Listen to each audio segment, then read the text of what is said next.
자, 이번 시간에는 이제 집합건물법에 관한 내용 살펴보겠습니다. 소유권이 좀 특수한 형태가 되겠습니다. 우리가 소유라고 하는 거 몇 가지 관념으로 분류를 할 수가 있습니다. 그래서 단독 소유라고 하는 것이 가장 기본적인 구조가 될 것이고요.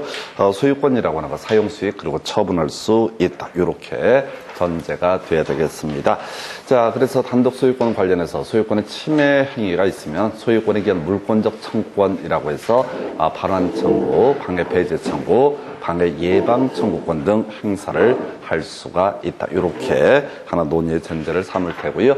같이 이제 응용해서 봤던 것이 부동산 실명법이라고 하는 것이 이슈가 됐었죠. 그래서 실명법이라고 하는 것은 원래 이제 소유권의 취득이라는 것은 등기가 있어야지, 등기가 넘어와야지 매수인이 소유권을 취득한다라는 전제하에서 실권리자와 등기 명인이 다른 부분을 해결하기 위해서 명의신탁 관련한 주제 설명을 드렸던 바가 있었고요. 자, 이제 객체와 관련해서 하나의 쟁점이 되는 게 집합 건물의 소유 및 관리 등에 관한 법률. 우리 시험에는 1년에 한 문제가 구성이 되고요. 자, 일단은 집합 건물법에서 구분 소유권이라는 개념을 전개를 하게 됩니다. 그래서 전유 부분을 목적으로는 소유권을 가리켜서 구분 소유권 이렇게 정의를 하게 됩니다. 전유 부분을 목적으로 하는 소유권, 이게 구분 소유권에서 보통 아파트라든가 상가에 관련해서 판단을 하시면 좋겠고요.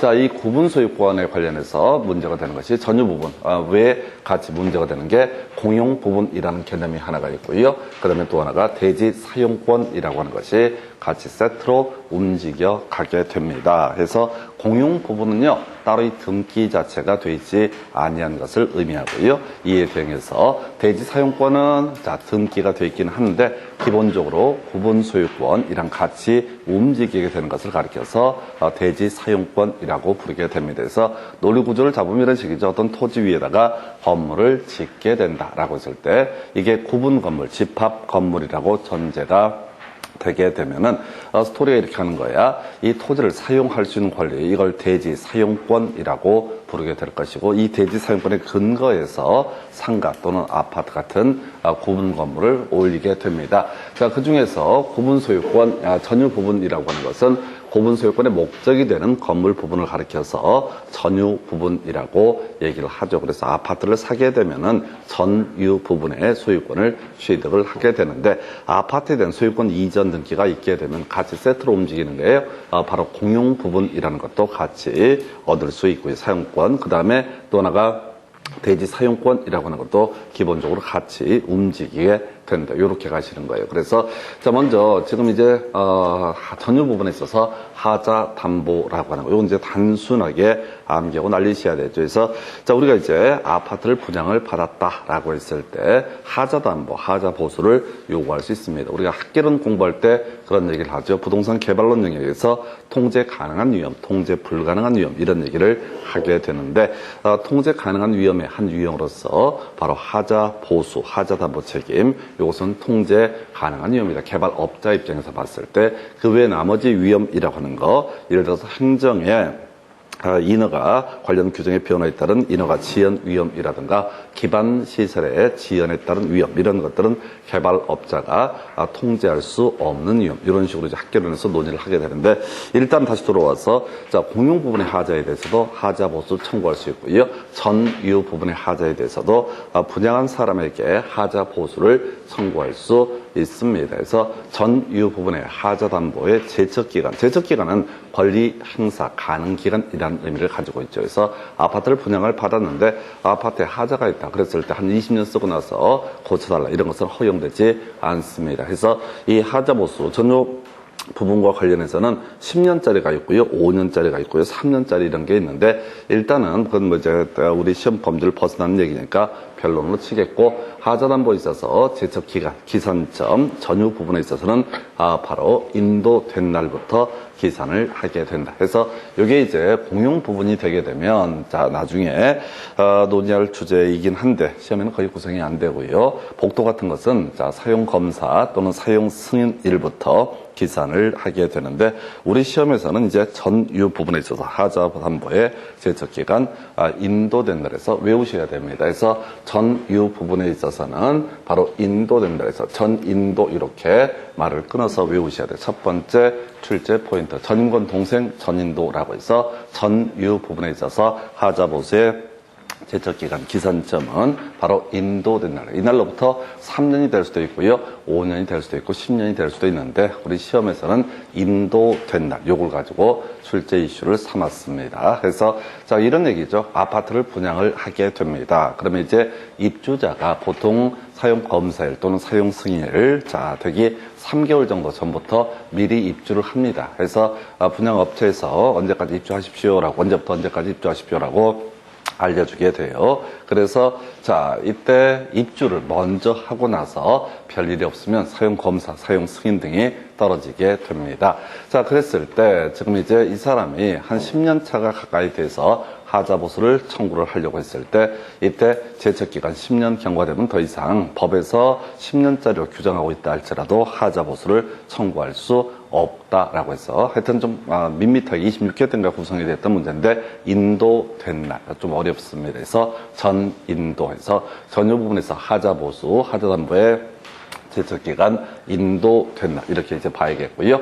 공용 부분에 관한 주제 이제 논의를 하게 될 텐데 이 공용 부분은 등기된 부분이 아니다라고 하는 게 논의의 출발점이 되게 됩니다. 우리가 이제 아파트를 살 때 복도까지 소위 공용 부분까지 등기를 넘겨받지는 않는다. 그래서 공용 부분 자체는 애초에 등기 자체가 원칙적으로 불가능한 영역이 공용 부분이 되게 됩니다. 물론 우리가 등기법을 보다 보면 이 공용 부분은 당연 공용 부분하고요. 규약상 공용 부분 두 개로 대별을 해보게 되는데 당연 공용 부분이라고 하는 것은 복도 같은 것을 가리켜서 당연 공용 부분이라고 부르게 될 것이고요. 이에 대응해서 규약상 공용 부분이라고 하는 것은 관리사무소 등을 가리켜서 규약상 공용 부분이라고 부르게 됩니다. 규약상 공용 부분은요, 등기를 할 수가 있는데 그건 논의의 쟁점이 아니고 당연 공용 부분이라는 것은 등기 자체를 할 수가 없습니다. 그래서 아파트 샀다고 해서 복도까지 같이 등기를 넘겨받는 것은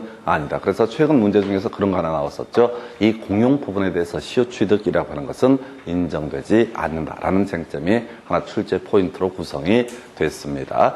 우리가 시효취득이라는 게 이런 거 있었죠. 20년간 소유의사로 평온공인에게 점유한 사람에게 등기 청구권이라는 것이 발생이 되게 될 테고 이 등기 청구권이 발생이 돼서 등기 명의인에게 소유권 이전 등기를 청구하게 되면 소유권 이전기를 넘겨줘야 되고 그때 점유를 개시한 때부터 그 소유권을 취득을 하게 된다. 이런 식의 개념을 바로 점유 취득 시효라고 설명을 드렸습니다. 근데 복도처럼 공용 부분에 있어서는 애초에 등기 자체가 없고 그다음에 등기 명의인도 있을 수가 없기 때문에 점유 취득 시효라고 하는 것은 허용되지 않는다. 이렇게 얘기를 하죠. 그래서 당연 공용 부분 관련해서 등기액이 최근 문제에서 하나 구성이 됐고요. 등기할 수 없다라고 하는 거. 그래서 시효취득도 인정되지 않는다. 그다음에 사용이라고 하는 거. 각 공유자 공용 부분을 용도에 따라서 사용할 수 있다. 이게 이제 공유라는 부분하고 달라지는 거죠. 일반적으로 우리가 앞서 공부했던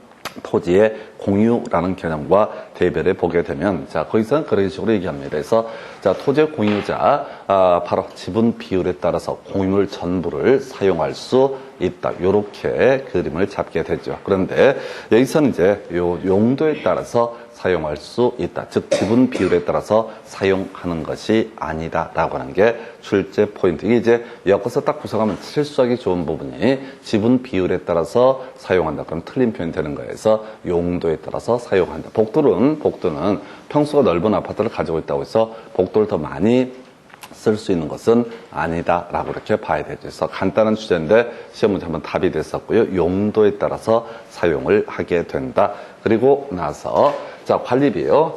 각 공유자 규약에 달리 정한 바가 없으면 지분 비율에 따라서 관리비를 부담을 하게 된다. 그래서 요거를 가지고 지난번에 이제 공유자는 지분 비율에 따라서 사용하고 지분 비율에 따라서 관리비를 부담한다. 이렇게 해서 틀리게 구성이 됐던 바가 있습니다. 그래서 지분 비율에 따라서 관리비를 부담을 하게 된다라고 하는 거. 요건 이제 어렵지가 않은데 사용이라고 하는 것은 용도에 따라서 사용을 하게 된다. 않는다라고 할까. 그래서 자, 그러니까 같은 아파트에 있다 할지라도 평수가 넓은 아파트를 가지고 있는 분은 관리비가 더 많아질 수밖에 없다. 이런 논리 구조가 되겠습니다. 자, 그다음에 공용 부분의 관리비는 연체료라고 하는 것은 특별 승계인에게 승계되는 그 공용 부분 관리비에 포함되지 아니한다라고 되어 있습니다. 요건 이제 요즘엔 잘 내지 않는 주제고요.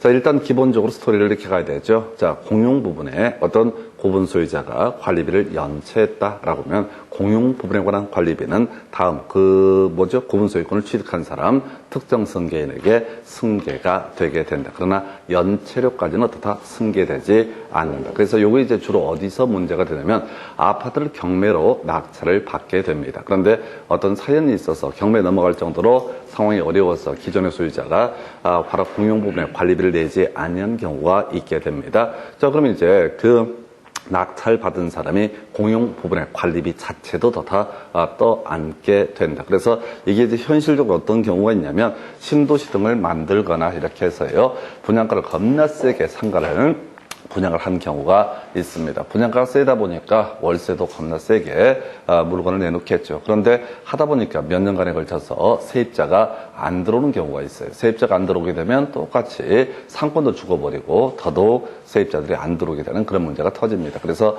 몇 년 지나서 요거 상가담보대출 받아서 매수한 사안에서 경매가 진행되게 되면 사람들이 그 분양가 생각하고요, 겁나 싸게 분양받았다고 착각을 하는데 잘못하게 되면 경우에 따라서 수천만 원 이상의 관리비를 떠안게 되는 경우가 있습니다. 그래서 여기서는 이제 관리비라고 하는 것은 특정 승계인에게 승계가 된다. 관리비의 연체료 자체는 어떻다? 승계되지 않는다라고 해서 조금 어려울 수 있는 주제. 그래서 여기는 특정 승계라는 또는 특별 승계라는 용어 다시 한번 기억하십시다. 우리 민법 총칙 공부하실 때 물권의 취득이라고 하는 거, 원시 취득이라고 하는 것이 있었고요. 그 다음에 승계 취득이라는 개념이 있었죠. 원시 취득은 건물의 신축, 공유 수면의 매립처럼 구권리자의 권리에 기초함이 없이 신권리자가 권리를 취득하는 형태를 가리켜서 원시 취득이라고 부르게 될 것이고요. 이에 등해서 승계 취득이라고 하는 것은 이전적 승계하고요, 설정적 승계, 크게 두 개로 대별해 보게 됩니다. 그래서 구권리자에서 신권리자로 통째로 넘어가는 것을 이전적 승계라고 부르게 될 테고, 구권리자의 권리가 남아있는 상태에서 거기다가 지상권을 설정하거나 저당권을 설정하거나 이런 식으로 해서 새로운 권리자가 발생했다고 해서 지상권자가 생겼다고 해서 저당권자가 생겼다고 해서 소유권 자체가 소멸하는 것은 아니죠. 이런 것을 가리켜서 설정적 승계. 한편 이전적 승계라고 하는 것은 포괄 승계라는 개념이 있고요. 특정 승계 또는 특별 승계라는 개념이 있게 됩니다. 하나의 원인에 의해서 수많은 권리 의무가 함께 이전하는 그런 현상을 가리켜서 뭐라 부른다? 바로 포괄 승계라고 부르게 됩니다. 그래서 상속 같은 경우를 예시를 하게 되죠. 상속 같은 경우 이걸 우리가 포괄 승계라고 부르게 될 것이고요. 이에 대해서 매매나 증여에 의해서 그 권리자에서 신권리자로 하나의 권리가 넘어가는 모습을 가리켜서 바로 특별 승계 또는 특정 승계라고 부르게 됩니다. 그래서 자, 구분 소유권을 매수를 통해서 증여를 통해서 승계를 받은 이 사람은 기존 고분 소유권자가 관리비 연체했다라고 했을 때 그 관리비라고 하는 것을 같이 떠안게 된다라고 하는 거. 이런 정도 내용 조금 이제 어려울 수 있겠고요. 자, 그러면 이제 흠 추정은 요즘엔 거의 구성되지 않는데 보고 버리실 주제 되겠습니다. 자, 전유 부분에 속하는 한동 건물의 설치, 보존의 흠으로 인해서 다른 자에게 손해를 발생케 한 때 그 흠은 공용 부분에 존재하는 것으로 추정한다. 이 말이 뭐냐면은 이제 아파트 같은 것을 보게 되면 외벽에다가 광고판 이런 걸 설치하는 경우 있습니다. 부산 대우 푸르지오 아파트 이런 식의 혹시 그게 떨어져가지고요 밑에 있는 사람이 다쳤다라고 하면 전부 구분 소유자 전원이 책임을 져야 된다라는 것이 공용 부분에 그 흠이 존재하는 것으로 추정한다. 이런 얘기인데, 자, 잊어버리시고요. 일단은, 자, 주요 이슈 가겠습니다. 자, 구분 소유권이라고 하는 거. 자, 바로 전유 부분에 대해서, 전유 부분에 관한 소유권을 가리켜서 구분 소유권. 출제 포인트. 자, 전유 부분에 대한 하자 보수의 제척 기간, 기산점, 출발점은 인도된 날부터 기산을 하게 된다. 이게 첫 번째 포인트.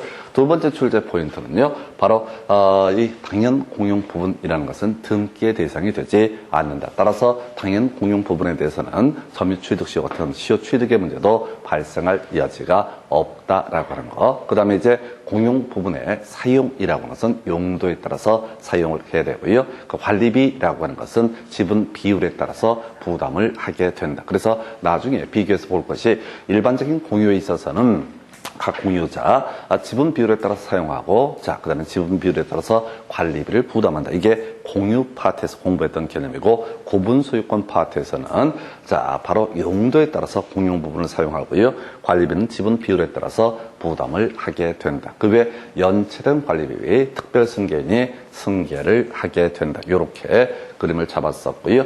대지 사용권 볼까요? 요즘은 잘 내지 않는데, 우리가 아파트를 지어 올리기 위해서, 상가를 지어 올리기 위해서 소유권을 전제로 해서 소유권을 대지에 대한 소유권을 확보해서 그 위에다가 건물을 짓는 경우도 있었고, 지상권이나 임차권을 취득해서 그 위에다가 건물을 짓는 경우도 있습니다. 그래서 대지권 또는 대지 사용권이라고 하는 개념이 나오게 되는데, 이 대지 사용권이라고 하는 것은 구분 소유권하고 분리해서 처분하거나 할 수 있는 성질의 것은 아니다. 이렇게 전제를 합니다. 그래서 아파트를 판다라고 하면은 당연히 그 밑에 있는 대지 사용권도 함께 넘기는 것으로 해석을 해야 될 것이다. 그래서 대지 사용권하고요, 전유 부분 분리해서 처분할 수 없다라고 해서 이 얘기는 나중에 이제 공간정보법에 가면은 대지권 등록부라고 하는 것이 있게 됩니다. 거기서 이제 암기해야 했던 사항이 표명비, 표명대라고 해서 전유 부분의 표시라든가 그다음에 건물의 명칭이라고 하는 거, 그다음에 대지권 비율 이런 것들을 공간정보법에서 대지권 등록부에 등록할 사항에서 표명비 혹은 표명대 이렇게 암기하자고 말씀을 드렸었고요. 또 등기법에 가서 공부를 하다 보면 전유 부분과 분리해서 대지 사용권을 처분하는 그런 등기라는 것은 무효라고 해서 절대적 각하사유에 해당이 되게 됩니다. 그래서 하여튼 요즘에는 많은 구성은 되지 않는데 대지 사용권이라고 하는 좀 독특한 형태의 관리. 그래서 아파트를 사고 판다는 얘기는 복도로 사용할 수 있는 권리도 사고 파는 것이고요. 그 다음에 대지 사용권, 눈에 보이지는 않지만 그 권리도 함께 넘겨준 것이다. 라고 해서 이 정도가 구분 소유권에 관한 개념이 되게 될 것이고요. 그 다음에 이제 검토 드릴 주제는요, 이렇게 얘기를 하게 됩니다. 그래서 구분 건물의 관리 등에 관한 내용. 그래서 이성관리위원회 위원하고요. 그다음에 관리인이라고 하는 거. 요것만 가지고 주구장창 출제 포인트를 삼게 됩니다. 그래서 구분 건물의 관리라고 하는 거. 그 중에서 출발점, 바로 관리단이라는 개념이 있게 되죠. 그래서 건물에 대해서 구분 소유 관계가 성립하게 되면 구분 소유자 전원을 구성원으로 하는 관리단이 당연 설립되게 된다라고 해서 이게 이제 하나의 출발점이 되게 됩니다. 그래서 하여튼 상가 같은 경우 가장 대표적인 케이스죠. 따로의 모임을 만들지 않더라도 관리단이라는 것은 당연 성립하게 된다. 이런 거 밑줄 그으면 안 돼요. 의미 없어요. 그래서 여기서는 좀 어려울 수 있는 주제, 관리위원회, 위원이라는 개념이 이슈가 되는데, 관리단이 성립이 되게 되면 실제 그 건물을 관리하기 위해서 구분 소유자들의 모임, 이게 관리위원회라는 개념이 되게 됩니다. 그래서 관리위원회 둘 수 있고요. 출제 포인트, 관리위원회, 위원이라고 하는 것은 구분 소유자 중에서 선임을 하도록 하게 되어 있습니다. 그래서 관리위원회 위원이라는 것은 구분 소유자, 상가 건물의 소유자가 관리위원회 위원이 될 수 있다. 자격 요건이 있습니다. 이에 비해서 관리인이라고 하는 것은 아무런 자격 요건을 필요로 하지 않습니다. 관리인이라는 것은 보통 관리사무소 소장님을 얘기를 하게 돼요. 그래서 이 관리인이라고 하는 것은 구분 소유자일 필요가 없고요. 임기 2년의 범주 내에서 정하게 된다라고 되어 있습니다. 임기 이런 건 따로 외우는 거 아니죠. 우리가 지금 이제 정비법이라는 법을 들여서 논의하는 거, 거기 재개발 재건축 조합원의 임원회, 임기, 요거 이제 3년, 그거만 제외하고 모든 우리 시험 범죄로 다루지는 임기는 2년. 그렇다 치고요. 지금 첫 번째 이슈, 관리위원회 위원이라고 하는 사람은 구분 소유자일 것, 구분 소유자만이 관리위원회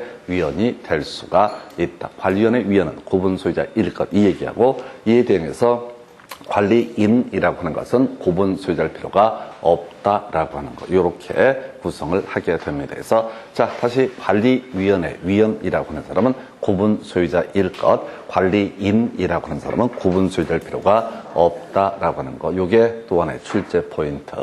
자, 그 다음에 이제 구분 건물의 재건축에서 7년 동안 두 문제 구성했던 주제가 구분 건물의 재건축이라는 개념이 나오게 돼서 5분의 4, 5분의 4. 예, 끝났습니다. 5분의 4, 5분의 4. 요 얘기를 갖고 두 번 구성을 했어요. 재건축을 하기 위해서 바로 요러고 5분의 4, 5분의 4의 동의를 받아야 한다. 이런 식의 문제도 있었고요. 또는, 자, 지금, 괄호 넣기 5분의 4, 5분의 4 물어봤고, 또는 5분의 4, 5분의 4를 통해서 의결할 수 있는 게 뭐냐라고 했을 때, 재건축 결의라고 하는 것은 5분의 4, 5분의 4의 동의를 받아야지 재건축 결의를 할 수 있다. 그 다음에 이제 살 붙여서 봐야 될 게 설금 분석이라고 하는 거, 설계 개요, 자, 대략적으로 산정한 금액, 그 다음에 이런 비용의 분담에 관한 사항, 그 다음에 새 건물의 구분 소유권 귀속에 관한 사항에서 설금 분석, 요 22회 때가 구성이 됐던 주제고요. 5분의 4, 5분의 4를 제외하면 출제할 수 있는 것 중에 하나가 설금 분석이라고 하는 것이 있게 됩니다. 그래서 설금 분석, 최소한 7년간은 나오지 않았는데요. 지금 5분의 4, 5분의 4가 두 번 나왔으니까 재건축 결의의 내용이라고 하는 것. 즉, 지금 구분 소유자가 상가 건물이 낡아서 재건축을 하고자 합니다. 그때, 지금 5분의 4, 5분의 4의 동의를 받게 되면은 재건축 결의를 할 수가 있게 될 것인데요. 이때 그 재건축 결의의 내용이라고 하는 어떤 것을 가지고 결의를 하느냐, 새롭게 지을 건물의 설계, 개요라고 하는 것이 있게 될 것이고요. 두 번째, 바로 철거 비용이라든가 새 건물의 건축에 드는 비용을 계략적으로 산정한 금액이라고 해서 설금 이렇게 할 테고요. 그 다음에 자 비용 분담에 관한 사항에서 분자 들어가게 될 테고요. 그 다음에 그 설계 비용이라든가 철거 비용, 그 다음에 새로운 건축물의 건축에 드는 비용, 이런 것을 누가 부담을 할 것인가, 이게 비용 분담에 관한 사항이 되겠고요. 그 마지막 구분 소유권의 귀속에 관한 사항, 누가 이 소유권을 취득을 하게 될 거냐, 새로 지을 건물의 구분 소유권의 분배에 관한 내용, 설금 분속이라고 하는 것이 소위 재건축 결의의 내용이 되게 됩니다. 그래서 자, 일단 여기서는 두 가지 정도 가나요? 자, 총 세 가지. 자, 구분 소유자 중에서 관리위원회 위원을 산출하게 된다. 관리인이라는 것은 구분 소유자일 필요가 없다. 그 다음에 5분의 4, 5분의 4 설금 분석이라고 하는 것. 이외의 문제는 문제를 통해서 설명을 드리게 될 거예요. 그래서 이거 외우셔야 돼요. 집합건물법이라고 하는 게 원래 이제 법의 양이 무한대로 엄청 실이 길고 복잡합니다. 그러다 보니까 중간중간에 지문 중에서 모를 얘기가 한두 개가 아닐 수가 있습니다. 필요 없습니다. 그냥 답이나 외우시면 돼요. 그래서 다시 소유자 중에서 관리위원회 위원을 선출하게 될 것이고요. 관리인이라는 것은 구분 소유자일 필요가 없다. 자, 그 다음에 5분의 4, 5분의 4의 동의를 받아야지 재건축 결의가 가능하고요. 설금 분석. 그러니까 혹시 나중에 복습을 하시게 되면 이런 것들은 한 3분 안에, 2분 안에 끝내고 마셔야 돼요. 괜히 읽어봐봤자 아무 생활에 보탬이 되지 않습니다. 돌아서면 다 잊어버리기 때문에 의미가 없어요. 암기를 하셔야 돼요. 보통 이제 공부하실 때 이해한다고 얘기하는데 그 이제 공부하기 싫을 때 핑계 되는 거죠. 그래서 본질은 암기에서 자, 요렇게. 그럼 또 생각하겠지. 이걸 뛰어넘는 문제가 나오면 뭐 어떡하냐. 약간 많은 거지, 그냥. 요렇게 가셔야 돼. 요것도 다 못 외워서 힘들어 하십니다. 그래서 한 번만 체크하고 문제 가지고 한번, 자, 문제 바로 가서 확인을 해 보겠습니다. 그래서 이제 문제 가지고 내용 보면은 집합 건물의 수유 및 관리 등에 관한 법률 틀린 것을 고르시오. 해서 전유 부분이라고 하는 거, 구분 소유권의 목적이 되는 건물 부분을 말한다. 라고 할 것. 2번 지문이요. 대지 사용권이라고 하는 거, 구분 소유자가 전유 부분을 소유하기 위해서 건물의 대지에 대해서 가지는 권리. 그래서 이 대지 사용권이라고 하는 것은 그런 경우가 있죠. 바로 소유권, 대지권이라는 개념도 있을 수가 있을 것이고, 지상권, 대지권, 임차권, 대지권 이런 경우가 존재할 수 있습니다. 이 얘기는 나중에 등기법할 때 한번 얘기를 하게 될 거예요. 3번, 자, 관리전 집회라고 하는 데서, 자, 구분 소유자 선 원의 동의로 소집된 관리단 집회에서는 그 소집 절차에서 통지되지 아니한 사항에 대해서도 결의할 수 있다. 큰 의미는 없고요. 관리단 집회를 설립하는데 원래는 이제 미리 통지를 해야 될 것이고요. 미리 예고한 사항에 대해서 의결을 해야 할 것인데 만약에 전원의 동의로 관리단이 설치가 되게 되면 그 와중에서는 미리 통지하지 아니한 사항에 대해서도 결의할 수 있다. 큰 의미 없어요. 판례지문 끌고 왔었고요. 4번 건물의 시공자가 전유 부분에 대해서 구분 소유자에게 지는 담보 책임의 존속기간. 자, 언제부터? 바로 인도된 날부터 기산하게 된다라고 해서, 자, 요거는 이제 키워드를 어떻게 가야 되냐면 기산이라는 키워드를 잡아주셔야 돼. 언제부터? 바로 전유 부분에 대한 하자담보의 책임을 기산을 시작을 하게 될 것이냐라고 했을 때 기산한다라고 하면 어떻다?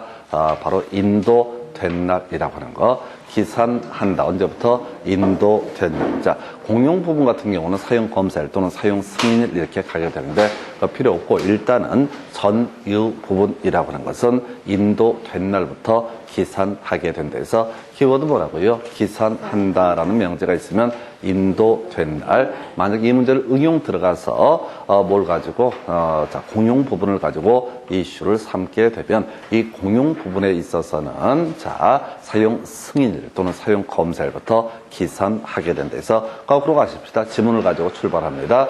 바로 하자담보의 제적 기간이라고 하는 기산점이라는 것이 이슈가 되게 될 텐데, 전유 부분은 인도된 날, 그 다음에 공용 부분은 사용 검사일 또는 사용 승인일. 근데 공용 부분은 거의 출제될 개연성이 작아요. 왜냐하면 사용 검사일인 경우도 있고 사용 승인일인 경우도 있습니다. 그 이유는 뭐냐면 주택법을 적용받으면 사용 검사일이 될 테고 건축법을 적용받으면 사용 승인일이 되기 때문에 출제 기술상 출제하기 좀 힘들어요. 그래서 역시 동일한 논리고죠. 전유 부분에 있어서 하자담보의 제적기간 기산점 바로 사용자 인도된 날 이렇게 봐야 되겠고요. 자, 끄트머리 하나 가볼까요? 자, 대제 분할 청구를 하지 못한다라고 되어 있습니다. 그래서 이건 뭐 볼 필요는 없고요. 자, 우리가 공용 부분에 있어서 자, 다시 구분 소유권에 있어서는 대지 사용권이라는 결의가 같이 세트로 나와 있죠. 그래서 우리 앞에서 일반적인 공유에 있어서는 어떻다? 분할 청구라는 것이 가능합니다. 그런데 지금 아파트에 있어서 어떤 토지 구분 소유자가 자신의 토지 지분권 진짜 0. 몇 프로 될 텐데 그거 분할해달라라고 하는 것은 청구하지 못한다 해서 신경 꺼요. 해서 이 부분에서 지금 우리가 알 수 있거나 공부를 했던 것은 1번, 2번, 4번 3개밖에 외우지 않으셨어요. 3개라도 외우려고 시작을 끝내셔야 됩니다. 그래서 나머지 쫓아가시면 절대 안 돼요. 그래서 답변은 몇 가지만 달달달 외워서 끝내야 되지 이건 양이 무한되기 때문에 어떻게 공부를 하든 간에 시험장에서 전혀 모를 얘기가 2-3개씩 쏟아질 수밖에 없습니다. 그래서 거의 불가능한 영역이고요. 그래서 전유 부분에 있어서 기산점, 하자담보의 기산점 인도된 날부터 기산하게 된다 해서 답은 4번 이렇게 보셨고요. 그 다음 문제. 자, 보시게 되면 집합건물법령상 집합건물에 관한 설명 틀린 것을 고르시오라고 해서, 자, 1번 집합 건축물 등에 등록되지 않더라도 구분 소유가 성립할 수 있다. 일단 오른편인데 의미는 없어요. 여러분들이 시험 보실 때 모를 얘기야. 그래서 이 구분 소유권이라고 하는 것은 구분 행위라고 하는 것이 있으면 성립한다라는 것이 판례 태도가 되게 됩니다. 그래서 원래요, 이 집합 건물을 건축해 가는 과정을 생각을 하게 되면은, 자, 중간에 설계 도면 뽑을 테고요. 그 다음에 뭘 하는 경우가 있냐면 미리 아파트가 완성도 되기 전에, 상가가 완성도 되기 전에 분양 광고라고 하는 것을 할 수가 있게 될 것이고요. 분양 광고. 자, 그래서 이제 완성이 되면은 이때는 집합 건축물 대장이라고 하는데 등재를 하게 될 것이고요. 그리고 나서 그 다음 단계로 구분 등기라고 해서 집합 등기부에 등기를 올리게 됩니다. 그래서 구분 소유권이라고 하는 것은 이 분양 방구를 했을 때, 즉 외부에서 인식할 수 있을 그때부터 구분 소유권은 성립하게 된다. 뭐 이런 식의 논리 구조가 되는데 1번은 의미 없고요. 2번 지문을 보니까요. 자, 공용 부분의 사용과 비용 부담은 전유 부분의 지분 비율에 따른 데서 이게 함정이 있죠. 공용 부분의 사용이라는 것은 지분에 따라서 사용하는 것이 아니라 용도에 따라서 사용을 하는 것이다. 진짜 까다로웠던 지문입니다. 일반적으로 공유에 있어서 각 공유자 지분 비율에 따라서 공유물을 사용할 수 있고 지분 비율에 따라서 관리비를 부담한다. 이렇게 되어 있는데 이 집합건물법에서 구분 소유권이라고 하는 것은 공용 부분의 사용이라고 하는 것은 지분 비율에 따르는 것이 아니고 용도에 따라서 따라야 할 것이고 관리비라고 하는 것은 어떻다? 지분 비율에 따르게 된다. 이렇게 정리를 하죠. 그러니까 지금 다 설명했던 내용을 다시 문제로 봐도 이렇게 까다로워요. 그 이유는 아직 안 외운 것이야. 안 외운 거예요. 외우셔야 돼. 외우셔야 돼. 그럼 얘기는 쉬워. 근데 문제로 나오면은 그걸 못 푼다고요. 그래서 욕심을 비우셔야 된다고. 답이라도 맞출 수 있어야 된다고요. 그래서 이렇게 공용 부분의 사용이라는 것은 용도에 따라서 사용을 해야 될 것이고 비용 부담은 어떻다? 지분 비율의 부담, 지분 비율에 따라서 부담을 하게 된다. 이렇게 봐야겠고요. 자, 3번. 자, 요것도 쟁점이 됐죠. 자, 공용 건물의 공용 부분은 시효 취득의 대상이 될 수 없다라고 하는 거. 자, 공용 부분은 등기 자체를 하지 않습니다. 시효 취득이라고 하는 것은 20년간 소유 의사로 평온 공인에게 점유한 사람이 기존의 등기 명인에게 등기 넘겨달라라고 주장해서 그 권리를 취득하는 것을 시효 취득이라고 부르게 됩니다. 그래서 이 주제가 최근에 한번 답이 됐어요. 그래서 자, 공용 부분은 시효 취득의 대상이 될 수 없다. 왜? 등기 명인 자체가 없기 때문에 해서 옳은 표현. 자, 그 다음에 자, 관리인 선임 여부와 무관하게 공유자 보존 행위를 할 수 있다. 옳은 표현에서 큰 의미 없어요. 자, 지금 계속해서 느껴야 되는 게 지금 지문 5개 중에서 한 2-3개 놓친다고 생각하셔야 돼. 답이라도 외운다고 생각하셔야 됩니다. 자, 그 다음에 요거 5번 알겠다. 구분 소유자 끄트머리 가서 봐야 되죠. 대지 사용권을 분리해서 처분하는 것은 허용되지 않는다. 구분 소유권하고 대지 사용권은 세트로 움직이는 것이다. 그래서 대지 사용권과 구분 소유권을 분리 처분하는 것은 허용되지 않는다. 그래서 이 문제에서는요, 우리가 공부를 하고 알고 가야 될 게 2번, 3번, 5번 지문 요 3개 정도만 의미가 있게 됩니다. 그래서 이거라도 외워야 된다고요. 그리고 2번 앞에서 그렇게 설명을 드렸음에도 불구하고 지문 볼 때 또 매번 새로워지게 됩니다. 그래서 그렇게 설명을 드렸고 해서 2번, 3번, 5번 세 가지 기억을 해 주실 것. 자, 그래서 16회 때 문제, 이 문제는 바로 공용 부분의 사용과 비용 분담이라고 하는 것은 지분 비율에 따른다. 틀렸고요. 사용은 용도에 따라서 비용 분담. 자, 관리비라고 하는 것은 지분 비율에 따른다. 이렇게 가야겠습니다. 그 다음 문제예요. 자, 집합 건물의 소유 및 관리에 관한 법률에 관한 설명으로 틀린 것을 고르시오라고 해서 관리인의 대표권 제한은 선의 제3자에게 대항할 수 없다. 모르는 걸 절대 부끄러워하시면 안 돼. 뭔 소리인지 모르겠습니다. 2번 지문이요. 구조상 공용 부분에 관한 물권의 득실 변경은 등기해야지 효력이 생긴다. 틀렸죠? 구조상 공용 부분 혹은 당연 공용 부분, 복도를 얘기하게 됩니다. 복도에 관한 물권의 득실 변경은 등기할 수도 없고 등기하지 않더라도 구분 소유권에 관한 이전 등기가 있게 되면 같이 사용권이 넘어가게 됩니다. 그래서 이런 것들 놓친다니까요. 뭐 그냥 거저주는 문제잖아요. 그래서 내왔던 주제를 가지고도 수험생들이 이걸 못 맞춰요. 왜? 지금 이제 공부하실 때 답을 안 외우고요. 골고루 이해하려고 하니까 남는 게 아무것도 없어요. 그래서 이게 이제 문제를 분석을 해놓고 매번 나오는 것들을 보다 보면 유체극치야. 이게 60점에서 70점 만다고 전제했을 때 이걸 떨어지는 사람도 그 머리가 더럽게 안 좋거나 이렇게 이제 판단할 수 있어요. 근데 이제 그 이유는 가장 큰 이유가 뭐냐면은 다 하려고 그랬어요. 이것도 보고 저것도 보고 다 이해하려고. 그러니까 수업 들을 때는 알 것 같고 그리고 아주 마약 같은 겁니다. 개판되는 거야. 해서 해봤자 점수는 안 나오고 또 수업 듣고 설명 들으면 아는 건데 이렇게 생각하시고 그래서 이건 뭐라고요? 몇 개라도 내 거를 갖고 들어가셔야 돼. 그냥 가서 막연하게 지문 보시다 보면은 안 돼요. 그래서 키워드 뭐라고요? 시효취득이라고 하는 거. 시효취득이라고 하는 것은 공용 부분에 대해서는 시효취득이 인정되지 않는다라고 하는 거. 앞에서 이제 나왔던 지문을 또 이렇게 답으로 구성을 했습니다. 자, 그 다음에 3번 관리는 매 회계년도 종료 3개월 이내 정기 관리단 집회를 소집해야 된다. 그래서 아까 관리인이라는 것은 관리사무소 소장님을 얘기를 했었고요. 그래서 회계년도, 보통 이제 1월 1일부터 12월 31일까지가 될 텐데, 한 회계년도가 지나게 되면 3개월 내에 이 집합건물의 관리에 관한 내용을 보고하기 위해서 통자 관리단 집회를 소집해야 된다. 의미 없는 질문이고요.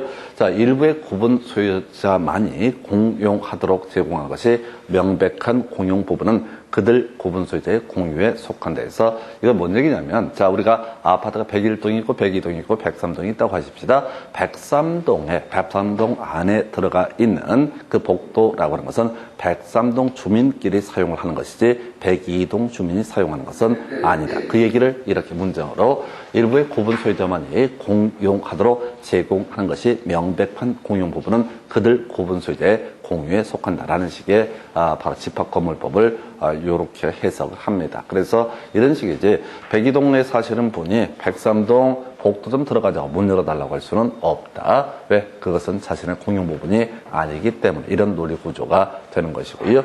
그 다음에 5번 공유자가 공용 부분에 관해서 다른 공유자에 관해서 가지는 채권은 그 특별 승계인에 대해서도 행사할 수 있다. 그래서 여기서는 키워드가 특별 승계인이라고 하는 거. 우리 앞서 공부하실 때 이런 얘기 있었죠. 관리비 연체했다라고 했을 때 이 관리비, 공용 부분에 대한 관리비라고 하는 것은 공용 부분에 관한 관리비라고 하는 것은 당연히 특별 승계인에게 승계가 되게 된다. 이게 이제 원래 법조문이 이렇게 되어 있거든요.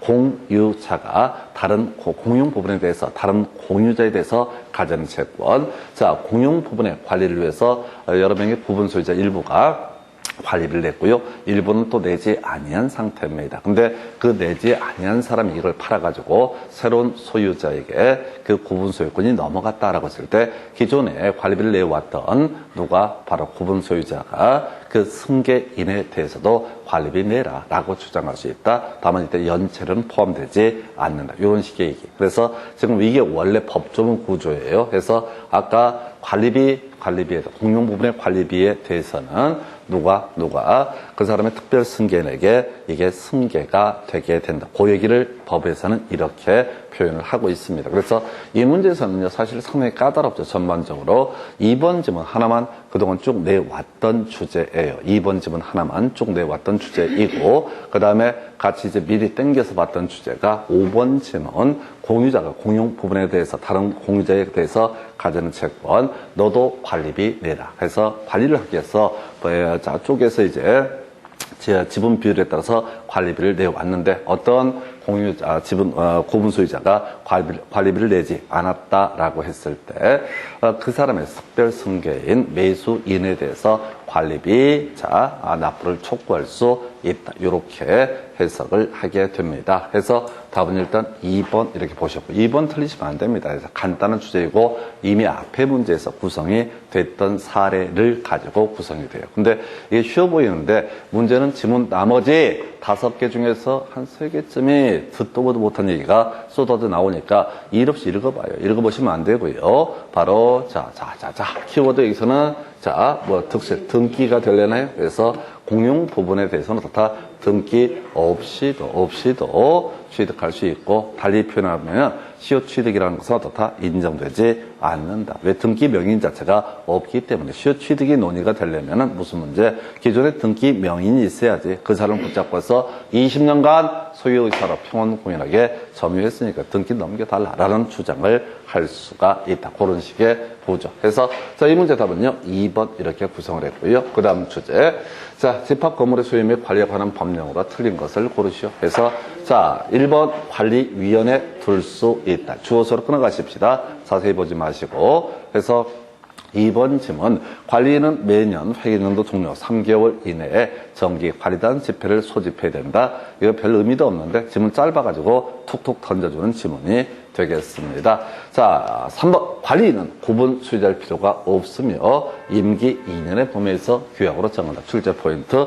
관리위원회 위원이라는 사람은 구분 소유자일 것. 관리인은 어떻다. 구분 소유자일 필요가 없다라고 하는 거. 구분 소유자가 아니어도 무방하다. 임차인이어도 무방하고 아무런 자격 요건이 없다라고 하는 거. 자, 우리 아파트 같은 경우 관리사무소 소장님이 그 아파트의 구분 소유자, 집주인일 필요가 없는 것이고요. 그냥 직업적으로 관리하는 분도 될 수 있겠고, 굳이 해석하면 임차인이어도 다 무방하다. 이렇게 해석을 하게 됩니다.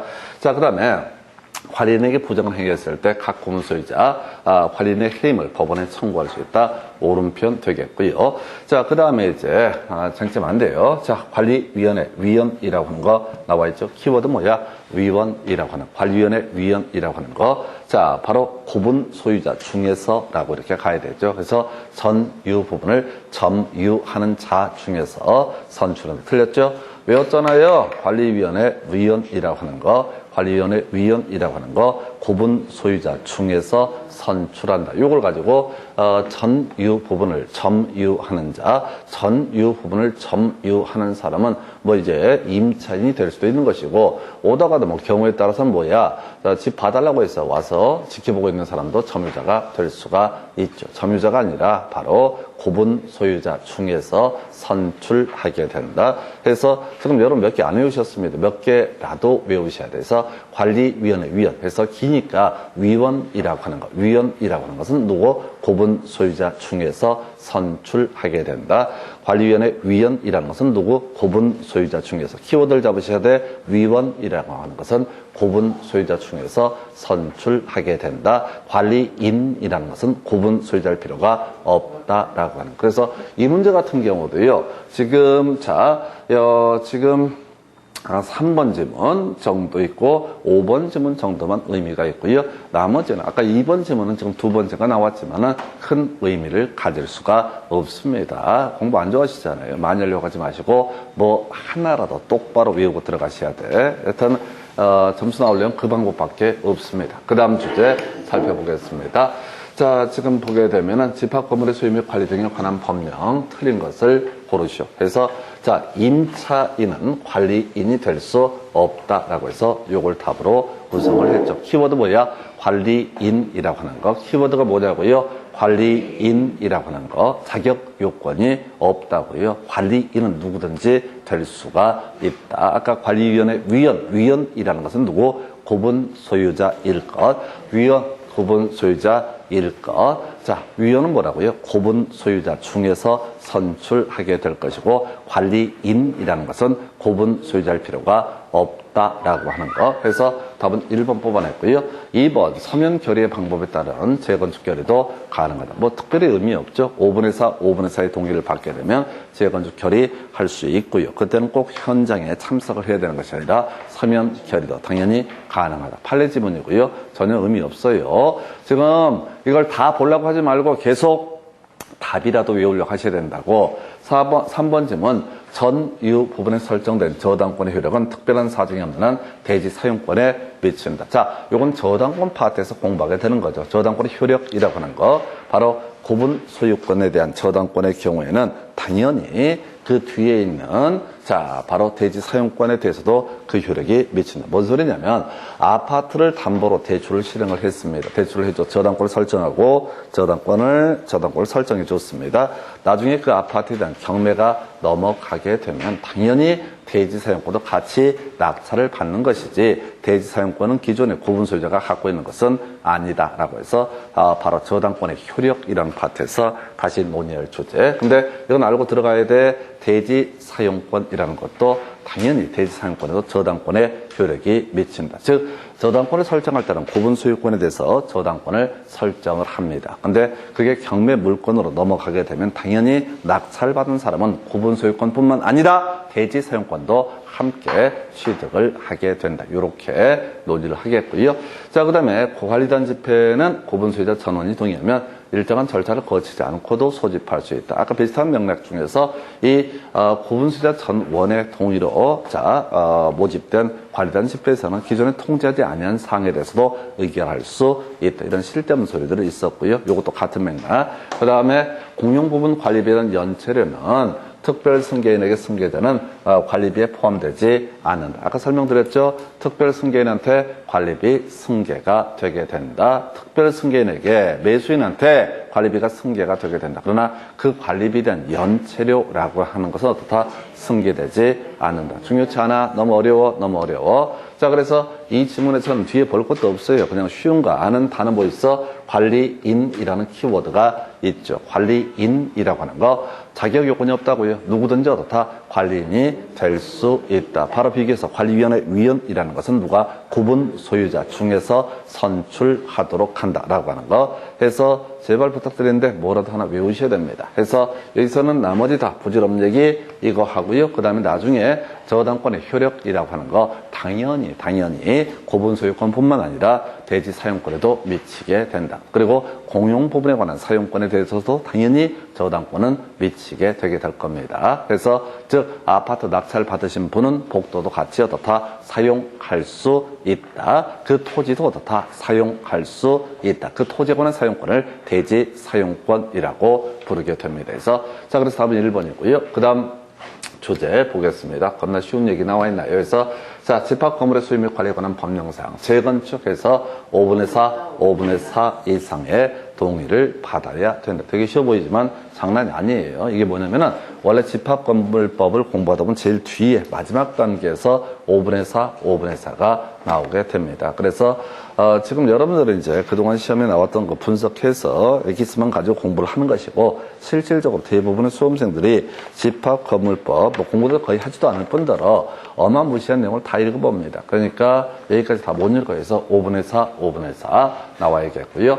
그 다음 문제 보시게 되면은 24회 때 이런 문제 나왔었고요. 28회 때 나왔던 문제 5분의 4를 통해서 결의할 수 있는 게 뭐냐 해서 재건축 결의, 업어치고 매치고 하는 거잖아요. 24회 때 문제를 거꾸로 출제를 하게 되면 28회 때처럼 구성이 되게 됩니다. 그래서 사실 그 전에 나왔던 문제 중에 하나가 뭐라고요? 재건축 결의의 내용, 설계 개요라고 하는 거, 그 다음에 자 계략적으로 산정한 금액이라고 하는 거, 그 다음 비용 분담에 관한 사항, 그 다음에 그 구분 소유권의 귀속에 관한 사항. 설금 분석 외우셔야 된다고. 지금 안 나왔던 문제, 지금 최근 7년간은 이슈가 되지 않았지만 설금 분석이라고 하는 거, 이것도 뭐가 된다? 바로 재건축 결의의 내용이 되게 된다. 아까 다 밑줄 긋고 했었잖아요. 그래서 설금 분석. 이 문제 나오면 또 수험생들 겁나 새로운 문제라고 생각하실 수도 있을 텐데 일단 설금 분석 외우고 들어가셔야 됩니다. 그 정도가 되겠고요. 그 다음 주제. 지금 이제 좀 특이한 문제가 나왔었죠. 그래서 자, 틀린 것을 고르시오라고 해서 30회 때 보겠습니다. 자, 규약 등은 구분 소유자의 특별 승계인에 대해서도 효력이 있다. 규약이라는 게 그런 거죠.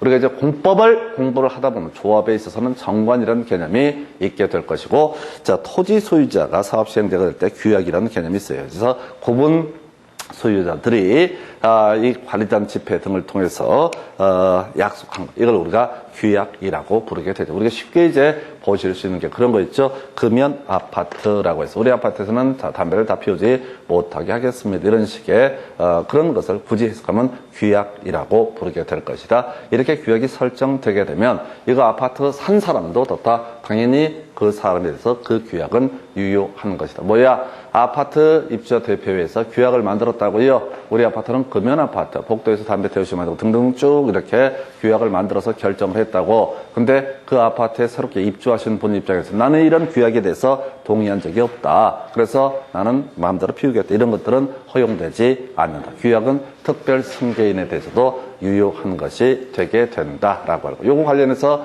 우리 일반적으로 공유 파트에서 논의했던 거 있었죠. 그래서 공유 파트에서 지불한 과반수로 관리 방법을 결정을 하게 되는데, 문제는 그 관리 방법의 결정이라는 것이 공유 지분권의 본질적 내용을 침해하는 경우, 그때는 어떻다고요? 그때는 그 구분 소유자 새롭게 지분권을 취득한 사람에 대해서 무효 효력이 발생하지 않는다. 이런 내용들 공부를 하신 적이 있습니다. 그래서 자, 2번 구분 소유 건물의 공용 부분에 관한 물권의 득실 변경 등기가 필요하지 않다라고 하는 거 나와 있죠. 계속 나오고 있잖아요. 냈던 거 계속 내잖아요. 그래서 자 아까 한번 답이 됐던 문제가 이 지문이 되겠고 여기서 이제 응용 들어가는 게 뭐라고요? 시효 취득할 수 있다. 안 된다고요? 시효 취득은 어떻다? 인정되지 않는다. 해서 이 문제, 이 2번 지문에서 파생되는 주제가 뭐라고요? 공용 부분에 대해서 시효 취득은 할 수가 있다, 없다? 시효 취득은 허용되지 않는다. 이렇게 같은 맥락이라고 등기할 수 없으니까 시효 취득도 다 인정되지 않는다. 등기를 할 수 있어야지 시효 취득을 하든 말든 하는 건데 등기할 수 없는 부분이다 보니까 시효 취득도 인정되지 않는다. 이렇게 갈 거고요. 3번 관리인은 구분 소유자가 아니어도 다 무방하다라고 해서 이렇게 보겠고요. 재건축 결의 5분의 4 이상의 결의에 따른다. 그래서 이 문제 같은 경우는 앞에 30회 때 문제 같은 경우 2번, 3번, 4번 이렇게 세 가지는 기존에 쭉 내왔던 얘기를 뒤지게 내왔던 얘기를 또 출제를 해요. 또 출제를 해. 그래서 2번, 3번, 4번만 앞에서 나왔던 이게 30회 문제이기 때문에 앞에서 공부했던 주제만 똑바로 쳐 외우고 있으면 2번, 3번, 4번은 소화할 수 있다고. 그럼 물반 고기 반이 되는 거야. 그래서 새로운 영역이 출제가 되긴 했지만은 그래도 거의 답을 맞출 가능성이 거의 최소한 50%까지는 육박을 한다고요. 그래서 2번, 3번, 4번은 계속 했던 얘기잖아요. 이건 새롭게 나온 문제가 아니라고 맨날 해왔던 얘기고 답은 특이하게죠. 5번을 뽑아냈는데 자, 재건축 결의요. 재건축 참가 여부를 서면으로 촉구받은 재건축 반대자가 법정 기간 2개월입니다. 나중에 이제 2개월 내 이슈가 될 텐데 2개월 내에 확답을 하지 않게 되면 재건축에 참가하겠다는 회답을 한 것으로 본다 해서 설명드리겠습니다. 5분의 4, 5분의 4의 동의를 받으면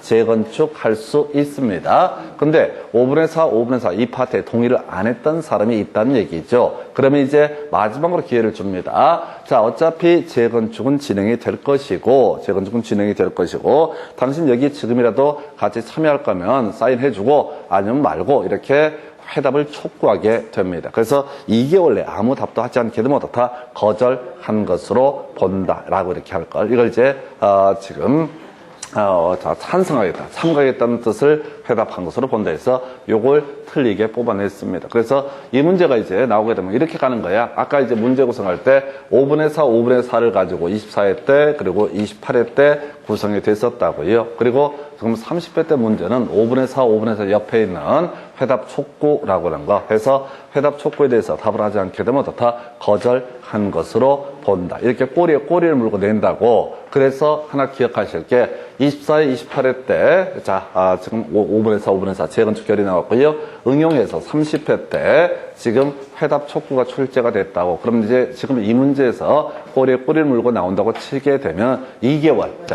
2개월 내 회답을 해야 된다. 2개월 내 회답을 하지 않게 되면 어떻다? 이때는 거절한 것으로 본다. 2개월 하나 포인트가 될 테고 또 하나 이슈가 뭐라고요? 설금 분속이라고 해서 설계 개요. 계략적으로 산정한 금액, 그 다음에 분담에 관한 사항, 귀속에 관한 사항에서 설금 분속이라고 하는 거, 설금 분속이라고 하는 것이 재건축 결의의 내용이 되게 된다. 이렇게라도 외우셔야 된다고 해서 하여튼 집합건물법에서 당신이 아는 게 뭡니까? 라고 했을 때 몇 개라도 머릿속에서 생각을 해서 떠올릴 수가 있어야지 그게 수험생의 태도이지. 그냥 한 문제 줘봐 내가 풀 수 있나 볼게. 이 지랄 하게 되면 절대 못 풀어요. 알았던 내용들도 중간에 막히는 이상한 질문을 툭툭 던져주기 때문에 무너지게 된다고. 자, 공부 안 좋아하시고 정은 필요하고 그러면 시킨 대로 몇 개 그래봤자 거의 한 10개가 육박한다고. 그 10개를 줄줄줄 외우셔야 된다고. 절대 교재 보면서 이게 뭐고 저게 뭐고